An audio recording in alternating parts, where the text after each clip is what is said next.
సనాతన ధర్మానికి సంబంధించి వారాహి డిక్లరేషన్ పేరుతో పవన్ కళ్యాణ్ ప్రకటించినటువంటివి ఏ మతానికి ఏ ధర్మానికి భంగం వాటిల్లినా ఒకేలా స్పందించే విధంగా లౌకికవాదాన్ని పాటించాలి.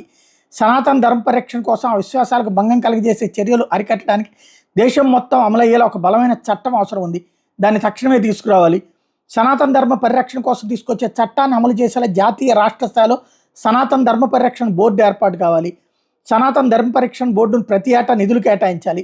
సనాతన ధర్మాన్ని కించపరిచి ద్వేషం చిందించే వ్యక్తులను వ్యవస్థలకు సహాయ నిరాకరణ జరగాలి. ఆలయాల్లో నిత్యం జరిగే నైవేద్యాలు ప్రసాదాల్లో వినియోగించే వస్తువుల స్వచ్ఛతను ధృవీకరించే విధానాన్ని తీసుకురావాలి.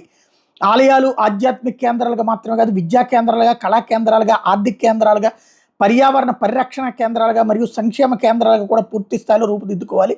ఆ దిశగా ఓ ప్రణాళిక సిద్ధం చేయాలి.